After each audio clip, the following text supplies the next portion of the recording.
ನಮಸ್ಕಾರ ಸ್ನೇಹಿತರೆ, Kannada jobs corner YouTube ಚಾನೆಲ್ಗೆ ಎಲ್ಲರಿಗೂ ಸ್ವಾಗತ. ಐಬಿಪಿಎಸ್ ನಿಂದ ವಿವಿಧ ಬ್ಯಾಂಕ್ಗಳಲ್ಲಿ ಖಾಲಿ ಇರುವಂತಹ ಹುದ್ದೆಗಳ ನೇಮಕಾತಿಗೆ ಸಂಬಂಧಪಟ್ಟಂತೆ ಅರ್ಜಿಗಳನ್ನು ಆಹ್ವಾನಿಸಲಾಗಿರುವಂತದ್ದು. ಇನ್ನು ಯಾವ್ಯಾವ ಹುದ್ದೆಗಳಿವೆ, ಇಷ್ಟಿಷ್ಟು ಹುದ್ದೆಗಳು ಖಾಲಿ ಇರುವಂತದ್ದು, ಏಜ್ ಲಿಮಿಟ್, ಎಜುಕೇಶನಲ್ ಕ್ವಾಲಿಫಿಕೇಶನ್ ಹಾಗೂ ಸೆಲೆಕ್ಷನ್ ಪ್ರೊಸೀಜರ್ ಬಗ್ಗೆ ಈ ಒಂದು ವಿಡಿಯೋದಲ್ಲಿ ಮುಂದೆ ನೋಡ್ತಾ ಹೋಗೋಣ. ನಮ್ಮ ಚಾನೆಲ್ ಅನ್ನು ಯಾರಾದ್ರೂ ಹೊಸದಾಗಿ ನೋಡ್ತಾ ಇದ್ರೆ ಸಬ್ಸ್ಕ್ರೈಬ್ ಮಾಡಿ ಹಾಗೂ ಪಕ್ಕದಲ್ಲೇ ಇರುವಂತಹ ಬೆಲ್ ಬಟನ್ ಅನ್ನು ಕ್ಲಿಕ್ ಮಾಡಿ. ಐಬಿಪಿಎಸ್ ನಿಂದ ಪ್ರೊಬೇಷನರಿ ಆಫೀಸರ್ ಹುದ್ದೆಗಳ ನೇಮಕಾತಿಗೆ ಸಂಬಂಧಪಟ್ಟಂತೆ ಅರ್ಜಿಗಳನ್ನು ಆಹ್ವಾನಿಸಲಾಗಿರುವಂತದ್ದು. ಇನ್ನು ಈ ಹುದ್ದೆಗಳಿಗೆ ಅರ್ಜಿಯನ್ನು ಸಲ್ಲಿಸಲು ಪ್ರಾರಂಭ ದಿನಾಂಕವನ್ನ ನೋಡೋದಾದ್ರೆ ಜುಲೈ 1ರಿಂದ ಜುಲೈ 21ರವರೆಗೆ ಅಭ್ಯರ್ಥಿಗಳಿಗೆ ಅರ್ಜಿಯನ್ನು ಸಲ್ಲಿಸಲು ಅವಕಾಶವನ್ನು ನೀಡಲಾಗಿರುವಂತದ್ದು. ಇನ್ನು ಪ್ರೀ ಎಕ್ಸಾಮಿನೇಷನ್ ಟ್ರೈನಿಂಗ್ ಬಗ್ಗೆ ನೋಡೋದಾದ್ರೆ ಆಗಸ್ಟ್ ತಿಂಗಳಲ್ಲಿ ಪ್ರೀ ಎಕ್ಸಾಮಿನೇಷನ್ ಟ್ರೈನಿಂಗ್ ಅನ್ನ ನೀಡಲಾಗುವಂತದ್ದು. ಇನ್ನು ಈ ಒಂದು ಪ್ರೀ ಎಕ್ಸಾಮಿನೇಷನ್ ಟ್ರೈನಿಂಗ್ ಅನ್ನ SC ST OBC ಹಾಗೂ ಮೈನಾರಿಟಿ ಕೆಟಗರಿಯ ಅಭ್ಯರ್ಥಿಗಳಿಗೆ ನೀಡಲಾಗುವಂತದ್ದು. ಇನ್ನು ಪ್ರಿಲಿಮಿನರಿ ಎಕ್ಸಾಮಿನೇಷನ್ ಅನ್ನ ಆಗಸ್ಟ್ ತಿಂಗಳಲ್ಲಿ ನಡೆಸಲಾಗುವಂತದ್ದು. ಇನ್ನು ಮೇನ್ ಎಕ್ಸಾಮಿನೇಷನ್ ಅನ್ನ ಅಕ್ಟೋಬರ್ ತಿಂಗಳಿನಲ್ಲಿ ನಡೆಸಲಾಗುತ್ತದೆ ಹಾಗೂ ಇಂಟರ್ವ್ಯೂ ಅನ್ನ ಡಿಸೆಂಬರ್ ಅಥವಾ ಜನವರಿ ತಿಂಗಳಲ್ಲಿ ನಡೆಸಲಾಗುವಂತದ್ದು. ಇನ್ನು ಯಾವ್ಯಾವ ಬ್ಯಾಂಕ್ಗಳಲ್ಲಿ ಹುದ್ದೆಗಳು ಖಾಲಿ ಇದೆ ಅಂತ ನೋಡ್ತಾ ಹೋಗೋದಾದ್ರೆ ಐಬಿಪಿಎಸ್ ನಿಂದ ವಿವಿಧ ಬ್ಯಾಂಕ್ಗಳಲ್ಲಿ ನೇಮಕಾತಿಯನ್ನ ಮಾಡಿಕೊಳ್ಳಲಾಗುತ್ತಿರುವಂತದ್ದು. Bank of Baroda, Canara bank, Indian overseas bank, UCO bank, bank of India, central bank of India, Punjab national bank, union bank of India, bank of Maharashtra, Indian bank ಮತ್ತು ಪಂಜಾಬ್ ಮತ್ತು ಸಿಂಧ್ ಬ್ಯಾಂಕ್ಗಳಲ್ಲಿ ನೇಮಕಾತಿಯನ್ನ ಮಾಡಿಕೊಳ್ಳಲಾಗುತ್ತಿರುವಂತದ್ದು. ಇನ್ನು ವೇತನ ಶ್ರೇಣಿಯ ಬಗ್ಗೆ ನೋಡ್ತಾ ಹೋಗೋದಾದ್ರೆ ಪ್ರೊಬೇಷನರಿ ಆಫೀಸರ್ ಈ ಒಂದು ಹುದ್ದೆಗಳಿಗೆ ನೋಡೋದಾದ್ರೆ 48,480ರಿಂದ 85,920ರವರೆಗೆ ವೇತನವನ್ನ ಆಯ್ಕೆಯಾದಂತಹ ಅಭ್ಯರ್ಥಿಗಳಿಗೆ ನೀಡಲಾಗುವಂತದ್ದು. ಇದರ ಜೊತೆಗೆ ಅದರ್ ಅಲೋವೆನ್ಸಸ್ ಸಹ ಇರುವಂತದ್ದು. ಇನ್ನು ಏಜ್ ಲಿಮಿಟ್ ಬಗ್ಗೆ ನೋಡೋದಾದ್ರೆ 20ರಿಂದ 30 ವರ್ಷದ ಒಳಗಿನ ಎಲ್ಲಾ ಅಭ್ಯರ್ಥಿಗಳು ಈ ಒಂದು ಹುದ್ದೆಗಳಿಗೆ ಅರ್ಜಿಯನ್ನು ಸಲ್ಲಿಸಬಹುದಾಗಿರುವಂತದ್ದು. ಇನ್ನು ಅಭ್ಯರ್ಥಿಗಳು 2/7/1995ರಿಂದ 1/7/2005ರೊಳಗೆ ಜನಿಸಿರುವಂತಹ ಎಲ್ಲಾ ಅಭ್ಯರ್ಥಿಗಳು ಈ ಒಂದು ಹುದ್ದೆಗಳಿಗೆ ಅರ್ಜಿಯನ್ನು ಸಲ್ಲಿಸಬಹುದು. ಇನ್ನು ಏಜ್ ರಿಲ್ಯಾಕ್ಸೇಷನ್ ಬಗ್ಗೆ ನೋಡ್ತಾ ಹೋಗೋದಾದ್ರೆ SC ST ಕೆಟಗರಿಯ ಅಭ್ಯರ್ಥಿಗಳಿಗೆ 5 ವರ್ಷಗಳವರೆಗೆ ಏಜ್ ರಿಲ್ಯಾಕ್ಸೇಷನ್ ಅನ್ನು ನೀಡಲಾಗಿರುವಂತದ್ದು. ಇನ್ನು OBC ನಾನ್ ಕ್ರಿಮಿ ಲೇಯರ್ ಅಭ್ಯರ್ಥಿಗಳಿಗೆ 3 ವರ್ಷ ಹಾಗೂ ಫಿಸಿಕಲ್ ಹ್ಯಾಂಡಿಕ್ಯಾಪ್ ಇರುವಂತಹ ಅಭ್ಯರ್ಥಿಗಳಿಗೆ 10 ವರ್ಷಗಳವರೆಗೆ ಏಜ್ ರಿಲ್ಯಾಕ್ಸೇಷನ್ ಅನ್ನು ನೀಡಲಾಗಿದೆ. ಎಕ್ಸ್ ಸರ್ವಿಸ್ ಮೆನ್ ಅಭ್ಯರ್ಥಿಗಳಿಗೆ 5 ವರ್ಷಗಳವರೆಗೆ ಏಜ್ ರಿಲ್ಯಾಕ್ಸೇಷನ್ ಅನ್ನು ನೀಡಲಾಗಿರುವಂತದ್ದು. ಇನ್ನು ಮುಂದೆ ನೋಡ್ತಾ ಹೋಗೋದಾದ್ರೆ ಇನ್ನು ಎಜುಕೇಶನಲ್ ಕ್ವಾಲಿಫಿಕೇಶನ್ ಬಗ್ಗೆ ನೋಡ್ತಾ ಹೋಗೋದಾದ್ರೆ ಯಾವುದೇ ಪದವಿಯನ್ನ ಪೂರ್ಣಗೊಳಿಸಿರುವಂತಹ ಅಭ್ಯರ್ಥಿಗಳು ಈ ಒಂದು ಹುದ್ದೆಗಳಿಗೆ ಅರ್ಜಿಯನ್ನ ಸಲ್ಲಿಸಬಹುದಾಗಿರುವಂತದ್ದು.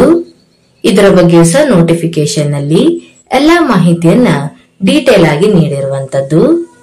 ಇನ್ನು ಅಪ್ಲಿಕೇಶನ್ ಫೀಸ್ ಬಗ್ಗೆ ನೋಡೋದಾದ್ರೆ SC ST ಮತ್ತು ಫಿಸಿಕಲ್ ಹ್ಯಾಂಡಿಕ್ಯಾಪ್ ಇರುವಂತಹ ಅಭ್ಯರ್ಥಿಗಳಿಗೆ ₹175 ಅಪ್ಲಿಕೇಶನ್ ಫೀಸ್ ಇರುವಂತದ್ದು.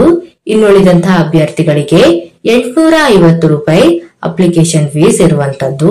ಇನ್ನು ಅಭ್ಯರ್ಥಿಗಳು ಅಪ್ಲಿಕೇಶನ್ ಫೀಸ್ ಅನ್ನ ಜುಲೈ 1ರಿಂದ ಜುಲೈ 21ರವರೆಗೆ ಪೇಮೆಂಟ್ ಅನ್ನ ಮಾಡಬೇಕಾಗಿರುತ್ತದೆ ಮತ್ತು ಅಭ್ಯರ್ಥಿಗಳು ಆನ್ಲೈನ್ ಮುಖಾಂತರ ಅಪ್ಲಿಕೇಶನ್ ಫೀಸ್ ಅನ್ನ ಪೇಮೆಂಟ್ ಮಾಡಬೇಕು. ಅಂದರೆ credit card, debit card, internet banking, IMPS, UPI payment ಹೀಗೆ ಆನ್ಲೈನ್ ಮುಖಾಂತರ ಅಭ್ಯರ್ಥಿಗಳು ಅಪ್ಲಿಕೇಶನ್ ಫೀಸ್ ಅನ್ನ ಪೇಮೆಂಟ್ ಮಾಡಬೇಕು. ಇನ್ನು ಎಕ್ಸಾಮಿನೇಷನ್ ಪ್ರೊಸೀಜರ್ ಬಗ್ಗೆ ನೋಡೋದಾದ್ರೆ ಅಭ್ಯರ್ಥಿಗಳಿಗೆ ಮೊದಲನೇದಾಗಿ ಪ್ರಿಲಿಮಿನರಿ ಎಕ್ಸಾಮಿನೇಷನ್ ಅನ್ನ ನಡೆಸಲಾಗುವಂತದ್ದು. ಇನ್ನು ಪ್ರಿಲಿಮಿನರಿ ಎಕ್ಸಾಮ್ ನಲ್ಲಿ ಕ್ವಾಲಿಫೈ ಆದಂತಹ ಅಭ್ಯರ್ಥಿಗಳಿಗೆ ಮೇನ್ ಎಕ್ಸಾಮ್ ಅನ್ನ ನಡೆಸಲಾಗುತ್ತದೆ ಮತ್ತು ಕೊನೆಯದಾಗಿ ಪರ್ಸನಾಲಿಟಿ ಟೆಸ್ಟ್ ಅನ್ನ ನಡೆಸಲಾಗುವಂತದ್ದು. ಇನ್ನು ಪ್ರಿಲಿಮಿನರಿ ಎಕ್ಸಾಮಿನೇಷನ್ ಬಗ್ಗೆ ನೋಡೋದಾದ್ರೆ ಪ್ರಿಲಿಮಿನರಿ ಎಕ್ಸಾಮಿನೇಷನ್ ಒಟ್ಟು 100 ಅಂಕಗಳಿಗೆ ನಡೆಸಲಾಗುತ್ತದೆ ಮತ್ತು ಎಲ್ಲವೂ ಸಹ ಆಬ್ಜೆಕ್ಟಿವ್ ಟೈಪ್ ಕ್ವಶನ್ಗಳು ಇರುವಂತದ್ದು. ಒಟ್ಟು 100 ಕ್ವಶನ್ಗಳು ಇರುವಂತದ್ದು ಮತ್ತು 60 ನಿಮಿಷಗಳ ಕಾಲಾವಕಾಶವನ್ನ ನೀಡಲಾಗುತ್ತದೆ. ಇನ್ನು ಮೊದಲನೇದಾಗಿ ಇಂಗ್ಲಿಷ್ ಲ್ಯಾಂಗ್ವೇಜ್. ಈ ಒಂದು ವಿಷಯದ ಬಗ್ಗೆ ನೋಡೋದಾದ್ರೆ ಒಟ್ಟು 30 ಕ್ವಶನ್ಗಳು ಇರುತ್ತವೆ ಮತ್ತು 30 ಅಂಕ ಇರುವಂತದ್ದು. ಎಕ್ಸಾಮಿನೇಷನ್ ಇಂಗ್ಲಿಷ್ ಲ್ಯಾಂಗ್ವೇಜ್ ನಲ್ಲಿ ನಡೆಯುವಂತದ್ದು ಹಾಗೂ ಒಟ್ಟು 20 ನಿಮಿಷಗಳ ಕಾಲಾವಕಾಶವನ್ನ ನೀಡಲಾಗುತ್ತದೆ. ಇನ್ನು ಕ್ವಾಂಟಿಟೇಟಿವ್ ಆಪ್ಟಿಟ್ಯೂಡ್ ಈ ಒಂದು ವಿಷಯದ ಮೇಲೆ ಒಟ್ಟು 35 ಕ್ವಶನ್ಗಳನ್ನ ಕೇಳಲಾಗುವಂತದ್ದು ಮತ್ತು 30 ಅಂಕಗಳು ಇರುವಂತದ್ದು. ಇನ್ನು ಎಕ್ಸಾಮಿನೇಷನ್ ಇಂಗ್ಲಿಷ್ ಮತ್ತು ಹಿಂದಿಯಲ್ಲಿ ನಡೆಸಲಾಗುತ್ತದೆ ಮತ್ತು ಒಟ್ಟು 20 ನಿಮಿಷಗಳ ಕಾಲಾವಕಾಶವನ್ನ ನೀಡಲಾಗುವಂತದ್ದು. ಇನ್ನು ಮೂರನೇದಾಗಿ ರೀಸನಿಂಗ್ ಎಬಿಲಿಟಿ. ಈ ಒಂದು ವಿಷಯದ ಮೇಲೆ ಒಟ್ಟು 35 ಕ್ವಶನ್ಗಳನ್ನ ಕೇಳಲಾಗುತ್ತದೆ ಮತ್ತು 40 ಅಂಕಗಳು ಇರುವಂತದ್ದು. ಇನ್ನು ಎಕ್ಸಾಮಿನೇಷನ್ ಇಂಗ್ಲಿಷ್ ಮತ್ತು ಹಿಂದಿಯಲ್ಲಿ ನಡೆಸಲಾಗುತ್ತದೆ ಮತ್ತು ಒಟ್ಟು 20 ನಿಮಿಷಗಳ ಒಂದು ಕಾಲಾವಕಾಶವನ್ನ ನೀಡಲಾಗುವಂತದ್ದು. ಇನ್ನು ಪ್ರಿಲಿಮಿನರಿ ಎಕ್ಸಾಮ್ ನಲ್ಲಿ ಕ್ವಾಲಿಫೈ ಆದಂತಹ ಅಭ್ಯರ್ಥಿಗಳನ್ನ ಮೇನ್ ಎಕ್ಸಾಮ್ಗೆ ಕರೆಯಲಾಗುವಂತದ್ದು. ಮೇನ್ ಎಕ್ಸಾಮ್ ನಲ್ಲಿ ಆಬ್ಜೆಕ್ಟಿವ್ ಹಾಗೂ ಡಿಸ್ಕ್ರಿಪ್ಟಿವ್ ಟೆಸ್ಟ್ ಇರುವಂತದ್ದು. ಮೊದಲನೇದಾಗಿ ಆಬ್ಜೆಕ್ಟಿವ್ ಟೈಪ್ ಎಕ್ಸಾಮ್ ಬಗ್ಗೆ ನೋಡ್ತಾ ಹೋಗೋದಾದ್ರೆ ಒಟ್ಟು 200 ಅಂಕಗಳಿಗೆ ಎಕ್ಸಾಮ್ ಅನ್ನ ನಡೆಸಲಾಗುವಂತದ್ದು ಹಾಗೂ 145 ಕ್ವಶನ್ಗಳು ಇರುವಂತದ್ದು ಮತ್ತು ಒಟ್ಟು 160 ನಿಮಿಷಗಳ ಕಾಲಾವಕಾಶವನ್ನ ನೀಡಲಾಗುತ್ತದೆ. ಇನ್ನು ಮೊದಲನೇದಾಗಿ ರೀಸನಿಂಗ್. ಈ ಒಂದು ವಿಷಯದ ಬಗ್ಗೆ ನೋಡ್ತಾ ಹೋಗೋದಾದ್ರೆ ಒಟ್ಟು 40 ಕ್ವಶನ್ಗಳನ್ನ ಕೇಳಲಾಗುತ್ತದೆ ಮತ್ತು 60 ಅಂಕಗಳು ಇರುವಂತದ್ದು ಮತ್ತು ಎಕ್ಸಾಮಿನೇಷನ್ ಇಂಗ್ಲಿಷ್ ಮತ್ತು ಹಿಂದಿಯಲ್ಲಿ ನಡೆಯುತ್ತದೆ. ಇನ್ನು ಒಟ್ಟು 50 ನಿಮಿಷಗಳ ಕಾಲಾವಕಾಶವನ್ನ ನೀಡಲಾಗುವಂತದ್ದು.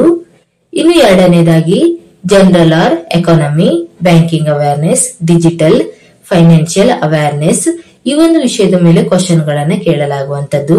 ಒಟ್ಟು 35 ಕ್ವಶನ್ಗಳು ಇರುವಂತದ್ದು ಮತ್ತು 50 ಅಂಕಗಳು ಇರುತ್ತವೆ. ಎಕ್ಸಾಮಿನೇಷನ್ ಇಂಗ್ಲಿಷ್ ಮತ್ತು ಹಿಂದಿಯಲ್ಲಿ ನಡೆಸಲಾಗುವಂತದ್ದು ಮತ್ತು ಒಟ್ಟು 25 ನಿಮಿಷಗಳ ಕಾಲಾವಕಾಶವನ್ನ ನೀಡಲಾಗುತ್ತದೆ. ಇನ್ನು ಮೂರನೇದಾಗಿ ಇಂಗ್ಲಿಷ್ ಲ್ಯಾಂಗ್ವೇಜ್. ಈ ಒಂದು ವಿಷಯದ ಬಗ್ಗೆ ನೋಡೋದಾದ್ರೆ ಒಟ್ಟು 35 ಕ್ವಶನ್ಗಳು ಇರುವಂತದ್ದು ಮತ್ತು 40 ಅಂಕ ಇರುವಂತದ್ದು. ಎಕ್ಸಾಮಿನೇಷನ್ ಇಂಗ್ಲಿಷ್ ನಲ್ಲೇ ನಡೆಸಲಾಗುವಂತದ್ದು ಮತ್ತು 40 ನಿಮಿಷಗಳ ಕಾಲಾವಕಾಶವನ್ನ ನೀಡಲಾಗುತ್ತದೆ. ಇನ್ನು ನಾಲ್ಕನೇದಾಗಿ ಡಾಟಾ ಅನಾಲಿಸಿಸ್ ಮತ್ತು ಇಂಟರ್ಪ್ರಿಟೇಷನ್. ಈ ಒಂದು ವಿಷಯದ ಮೇಲೆ ಒಟ್ಟು 35 ಕ್ವಶನ್ಗಳನ್ನ ಕೇಳಲಾಗುತ್ತದೆ ಮತ್ತು 50 ಅಂಕಗಳು ಇರುವಂತದ್ದು. ಇನ್ನು ಎಕ್ಸಾಮಿನೇಷನ್ ಇಂಗ್ಲಿಷ್ ಮತ್ತು ಹಿಂದಿಯಲ್ಲಿ ನಡೆಸಲಾಗುತ್ತದೆ ಮತ್ತು 45 ನಿಮಿಷಗಳ ಕಾಲಾವಕಾಶವನ್ನ ಈ ಒಂದು ಎಕ್ಸಾಮ್ ನಲ್ಲಿ ನೀಡಲಾಗುವಂತದ್ದು. ಇನ್ನು ಡಿಸ್ಕ್ರಿಪ್ಟಿವ್ ಟೈಪ್ ಎಕ್ಸಾಮ್ ಬಗ್ಗೆ ನೋಡ್ತಾ ಹೋಗೋದಾದ್ರೆ ಎಸ್ಸೆ ಮತ್ತು ಕಂಪ್ಯಾರಿಸನ್ ಇರುವಂತದ್ದು. ಒಟ್ಟು 2 ಕ್ವಶನ್ಗಳು ಇರುವಂತದ್ದು ಮತ್ತು 25 ಅಂಕ ಇರುವಂತದ್ದು. ಇನ್ನು ಎಕ್ಸಾಮಿನೇಷನ್ ಇಂಗ್ಲಿಷ್ ನಲ್ಲಿ ಇರುತ್ತದೆ ಮತ್ತು ಒಟ್ಟು 30 ನಿಮಿಷಗಳ ಕಾಲಾವಕಾಶವನ್ನ ನೀಡಲಾಗುವಂತದ್ದು. ಇನ್ನು ಮೇನ್ ಎಕ್ಸಾಮ್ ನಲ್ಲಿ ಕ್ವಾಲಿಫೈ ಆದಂತಹ ಅಭ್ಯರ್ಥಿಗಳನ್ನ ಪರ್ಸನಾಲಿಟಿ ಟೆಸ್ಟ್ ಗೆ ಕರೆಯಲಾಗುತ್ತದೆ. ಇನ್ನು ನೆಗೆಟಿವ್ ಮಾರ್ಕಿಂಗ್ ಬಗ್ಗೆ ನೋಡೋದಾದ್ರೆ ಪ್ರತಿಯೊಂದು ತಪ್ಪಾದ ಉತ್ತರಕ್ಕೆ 0.25 ನೆಗೆಟಿವ್ ಮಾರ್ಕಿಂಗ್ ಇರುವಂತದ್ದು. ಇನ್ನು ನೆಗೆಟಿವ್ ಮಾರ್ಕಿಂಗ್ ಕೇವಲ ಆಬ್ಜೆಕ್ಟಿವ್ ಟೆಸ್ಟ್ ನಲ್ಲಿ ಇರುತ್ತದೆ. ಇನ್ನು ಮುಂದೆ ನೋಡ್ತಾ ಹೋಗೋದಾದ್ರೆ ಪ್ರೀ ಎಕ್ಸಾಮಿನೇಷನ್ ಟ್ರೈನಿಂಗ್ ಬಗ್ಗೆ ನೋಡೋದಾದ್ರೆ SC ST OBC ಹಾಗೂ ಮೈನಾರಿಟಿ ಕಮ್ಯುನಿಟಿಯ ಅಭ್ಯರ್ಥಿಗಳಿಗೆ ಪ್ರೀ ಎಕ್ಸಾಮಿನೇಷನ್ ಟ್ರೈನಿಂಗ್ ಅನ್ನ ನೀಡಲಾಗುವಂತದ್ದು. ಇನ್ನು ಅಭ್ಯರ್ಥಿಗಳಿಗೆ ಇಂಟರ್ವ್ಯೂಗೆ ಸಂಬಂಧಪಟ್ಟಂತೆ ಇಂಟರ್ವ್ಯೂ ನಡೆಸುವಂತಹ ಸ್ಥಳ ಹಾಗೂ ದಿನಾಂಕದ ಬಗ್ಗೆ IBPS ವೆಬ್ಸೈಟ್ ನಲ್ಲಿ ಪ್ರಕಟಿಸಲಾಗುತ್ತದೆ. ಇನ್ನು ಇಂಟರ್ವ್ಯೂಗೆ ಒಟ್ಟು 100 ಅಂಕಗಳು ಇರುವಂತದ್ದು. ಇನ್ನು ಅಭ್ಯರ್ಥಿಗಳು ಆನ್ಲೈನ್ ಮೇನ್ ಎಕ್ಸಾಮ್ ನಲ್ಲಿ ಪಡೆದುಕೊಂಡಿರುವಂತಹ ಅಂಕಗಳಲ್ಲಿ 80% ಕನ್ಸಿಡರ್ ಮಾಡಲಾಗುವಂತದ್ದು ಮತ್ತು ಇಂಟರ್ವ್ಯೂ ನಲ್ಲಿ ಪಡೆದುಕೊಂಡಿರುವಂತಹ ಅಂಕಗಳಲ್ಲಿ 20% ಕನ್ಸಿಡರ್ ಮಾಡಿ ಫೈನಲ್ ಸೆಲೆಕ್ಷನ್ ಅನ್ನ ಮಾಡಲಾಗುವಂತದ್ದು. ಇನ್ನು ಯಾವ್ಯಾವ ಬ್ಯಾಂಕ್ಗಳಲ್ಲಿ ಎಷ್ಟೆಷ್ಟು ಹುದ್ದೆಗಳು ಖಾಲಿ ಇದೆ ಅಂತ ನೋಡ್ತಾ ಹೋಗೋದಾದ್ರೆ ಒಟ್ಟಾರೆ ಭಾರತದಾದ್ಯಂತ 5208 ಹುದ್ದೆಗಳು ಖಾಲಿ ಇರುವಂತದ್ದು. ಇನ್ನು ಯಾವ್ಯಾವ ಬ್ಯಾಂಕ್ಗಳಲ್ಲಿ ಎಷ್ಟೆಷ್ಟು ಹುದ್ದೆಗಳು ಖಾಲಿ ಇದೆ ಅಂತ ಕೆಟಗರಿ ವೈಸ್ ನೋಡ್ತಾ ಹೋಗೋದಾದ್ರೆ ಮೊದಲನೇದಾಗಿ ಬ್ಯಾಂಕ್ ಆಫ್ ಬರೋಡಾದಲ್ಲಿ ಒಟ್ಟು 1000 ಹುದ್ದೆಗಳು ಖಾಲಿ ಇರುವಂತದ್ದು. SC ಕೆಟಗರಿಯಲ್ಲಿ 150, STಯಲ್ಲಿ 75, OBCಯಲ್ಲಿ 270, EWS ನಲ್ಲಿ 100 ಹಾಗೂ ಯುಆರ್ ಕ್ಯಾಟಗರಿಯಲ್ಲಿ 405 ಹುದ್ದೆಗಳು ಖಾಲಿ ಇದೆ. ಇನ್ನು ಬ್ಯಾಂಕ್ ಆಫ್ ಇಂಡಿಯಾದಲ್ಲಿ ಒಟ್ಟು 700 ಹುದ್ದೆಗಳು ಖಾಲಿ ಇರುವಂತದ್ದು. ಎಸ್ಸಿ ಕ್ಯಾಟಗರಿಯಲ್ಲಿ 105, ಎಸ್ಟಿಯಲ್ಲಿ 53, ಒಬಿಸಿಯಲ್ಲಿ 189, ಇಡಬ್ಲ್ಯೂಎಸ್ ನಲ್ಲಿ 70 ಹಾಗೂ ಯುಆರ್ ಕ್ಯಾಟಗರಿಯಲ್ಲಿ 283 ಹುದ್ದೆಗಳು ಖಾಲಿ ಇದೆ. ಹೀಗೆಯೇ ಇನ್ನುಳಿದಂತೆ ಬ್ಯಾಂಕ್ ಆಫ್ ಮಹಾರಾಷ್ಟ್ರದಲ್ಲಿ 1000 ಹುದ್ದೆಗಳು ಖಾಲಿ ಇರುವಂತದ್ದು. ಕೆನರಾ ಬ್ಯಾಂಕಿನಲ್ಲಿ 1000 ಹುದ್ದೆಗಳು ಖಾಲಿ ಇದೆ. ಸೆಂಟ್ರಲ್ ಬ್ಯಾಂಕ್ ಆಫ್ ಇಂಡಿಯಾದಲ್ಲಿ 500 ಹುದ್ದೆಗಳು ಖಾಲಿ ಇರುವಂತದ್ದು. ಇನ್ನು ಇಂಡಿಯನ್ ಓವರ್ಸೀಸ್ ಬ್ಯಾಂಕ್ ನಲ್ಲಿ 450 ಹುದ್ದೆಗಳು ಖಾಲಿ ಇದೆ. ಪಂಜಾಬ್ ನ್ಯಾಷನಲ್ ಬ್ಯಾಂಕ್ ನಲ್ಲಿ 200, ಪಂಜಾಬ್ ಅಂಡ್ ಸಿಂಧ್ ಬ್ಯಾಂಕ್ ನಲ್ಲಿ 358, ಒಟ್ಟಾರೆ ಭಾರತದಾದ್ಯಂತ 5208 ಹುದ್ದೆಗಳು ಖಾಲಿ ಇರುವಂತದ್ದು. ಇನ್ನು ಎಕ್ಸಾಮಿನೇಷನ್ ಸೆಂಟರ್ ಬಗ್ಗೆ ನೋಡ್ತಾ ಹೋಗೋದಾದ್ರೆ ಪ್ರಿಲಿಮಿನರಿ ಹಾಗೂ ಮೇನ್ ಎಕ್ಸಾಮ್ಗೆ ಸೆಂಟರ್ ಅನ್ನ ನೋಡೋದಾದ್ರೆ ಕರ್ನಾಟಕದಲ್ಲಿ ಎಲ್ಲೆಲ್ಲಿ ಎಕ್ಸಾಮಿನೇಷನ್ ಸೆಂಟರ್ ಅನ್ನ ನೀಡಲಾಗಿದೆ ಅಂತ ನೋಡೋದಾದ್ರೆ ಪ್ರಿಲಿಮಿನರಿ ಎಕ್ಸಾಮ್ಗೆ ಬೆಂಗಳೂರು, ಬೆಳಗಾವಿ, ಕಲಬುರಗಿ, ಧಾರವಾಡ, ಹುಬ್ಳಿ, ಮಂಗಳೂರು, ಮೈಸೂರು, ಶಿವಮೊಗ್ಗ, ಉಡುಪಿಯಲ್ಲಿ ಎಕ್ಸಾಮಿನೇಷನ್ ಸೆಂಟರ್ ಅನ್ನ ನೀಡಲಾಗಿರುವಂತದ್ದು. ಇನ್ನು ಮೇನ್ ಎಕ್ಸಾಮ್ಗೆ ಬೆಂಗಳೂರು, ಬೆಳಗಾವಿ, ಹುಬ್ಳಿ, ಧಾರವಾಡ, ಕಲಬುರಗಿ, ಮಂಗಳೂರು, ಮೈಸೂರು, ಶಿವಮೊಗ್ಗ ಹಾಗೂ ಉಡುಪಿಯಲ್ಲಿ ಎಕ್ಸಾಮಿನೇಷನ್ ಸೆಂಟರ್ ಅನ್ನ ನೀಡಲಾಗಿರುವಂತದ್ದು. ಇನ್ನು ಆಸಕ್ತ ಮತ್ತು ಅರ್ಹ ಅಭ್ಯರ್ಥಿಗಳು ಈ ಒಂದು ಹುದ್ದೆಗಳಿಗೆ ಅರ್ಜಿಯನ್ನ ಸಲ್ಲಿಸಬಹುದಾಗಿರುವಂತದ್ದು. ಇವಿಷ್ಟು ಐಬಿಪಿಎಸ್ ನಲ್ಲಿ ಕರೆಯಲಾದಂತಹ ಪ್ರೊಬೇಷನರಿ ಆಫೀಸರ್ ಹುದ್ದೆಗಳ ನೇಮಕಾತಿಗೆ ಸಂಬಂಧಪಟ್ಟಂತಹ ಮಾಹಿತಿಯಾಗಿರುವಂತದ್ದು. ಈ ಒಂದು ವಿಡಿಯೋ ನಿಮಗೆ ಇಷ್ಟವಾಗಿದ್ದಲ್ಲಿ ಒಂದು ಲೈಕ್ ಮಾಡಿ, ಶೇರ್ ಮಾಡಿ ಹಾಗೂ ಸಬ್ಸ್ಕ್ರೈಬ್ ಮಾಡಿ. ಜೊತೆಗೆ ಪಕ್ಕದಲ್ಲೇ ಇರುವಂತಹ ಬೆಲ್ ಬಟನ್ ಅನ್ನ ಕ್ಲಿಕ್ ಮಾಡಿ.